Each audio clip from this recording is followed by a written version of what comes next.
Ciao, sono Leo. Oggi voglio condividere con voi 5 consigli su come curare e far fiorire le nostre orchidee. Andiamo!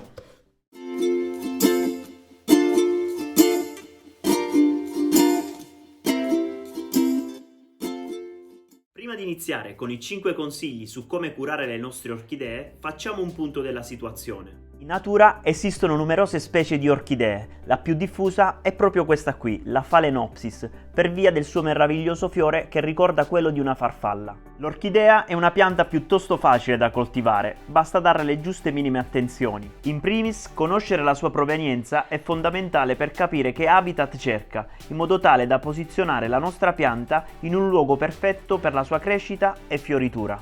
La Phalaenopsis è una pianta tropicale e subtropicale, originaria dell'Asia e America centrale, adora i posti caldi e umidi ed è una pianta epifite, ovvero le sue radici non si comportano come le normali radici di una pianta, ma servono alla pianta per aggrapparsi sui tronchi o sui rami degli alberi. Quindi servono solo da supporto e permettono di portare in natura il fogliame e i fiori verso la luce.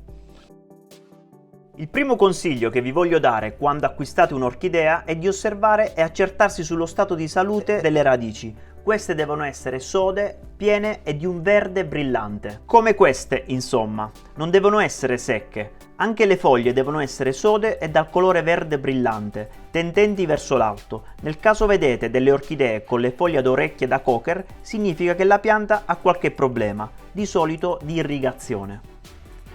Il secondo consiglio riguarda la luce. Andremo a posizionare la nostra orchidea in un posto più luminoso della stanza, ma allo stesso tempo lontana dai raggi diretti del sole, in modo tale da evitare le bruciature. Questo vuol dire che andremo a posizionare le nostre orchidee dietro un vetro di una finestra, dove non arrivano i raggi del sole, o nel caso dietro una tenda.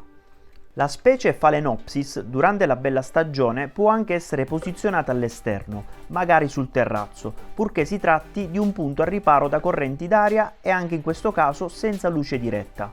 Durante la stagione più fredda, questa verrà messa all'interno.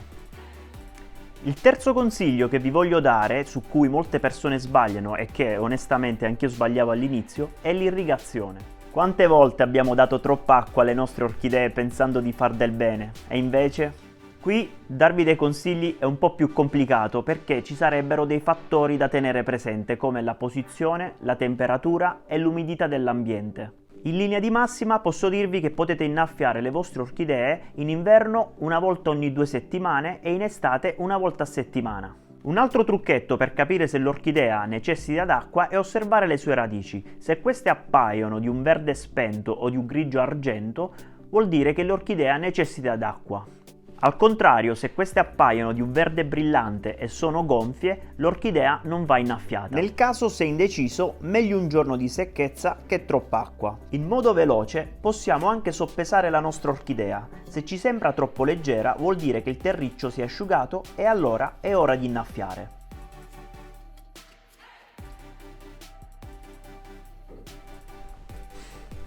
Bene, irrigare la nostra orchidea è molto semplice, più che un'irrigazione è un bagnetto che andremo a fare. Prendiamo un secchiello con l'acqua e andremo a immergere la nostra orchidea all'interno, in questo modo.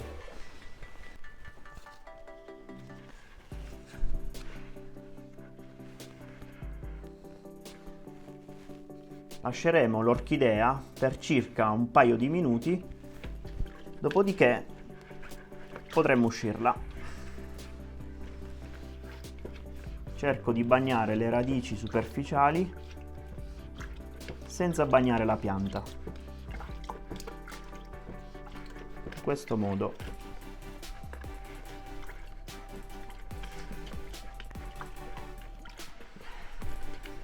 In estate è possibile fare anche un bagno completo della pianta.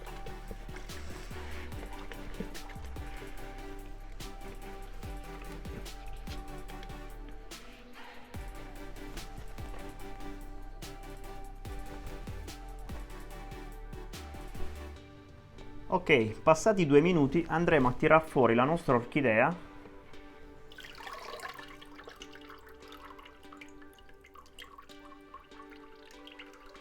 e la posizioneremo di nuovo all'interno del suo vasetto. Il vaso dell'orchidea è fatto in questo modo. L'acqua in eccesso andrà a finire sul fondo, come in questo caso, e la potremo eliminare in un secondo momento.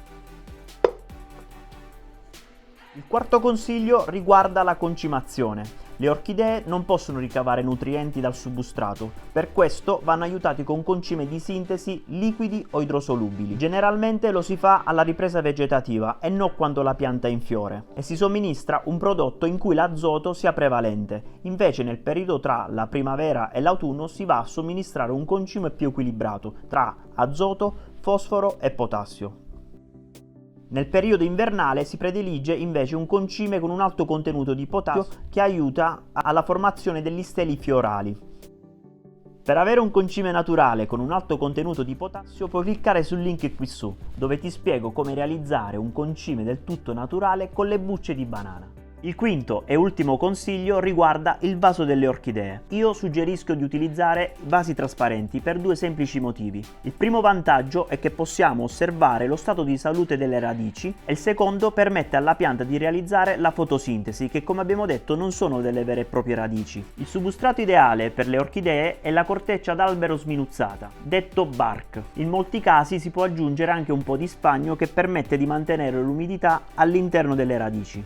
La grandezza del vaso deve essere commisurata in base alla dimensione della pianta. In ogni caso, per permettere una generosa fioritura, è meglio scegliere vasi piccoli. Il video termina qui. Se ti è stato utile, lascia un like e per supportarmi iscriviti al canale. Inoltre seguimi pure su altre piattaforme come Instagram e Facebook, dove condivido altre tante belle informazioni. E con questo vi saluto, noi ci vediamo al prossimo video. Ciao!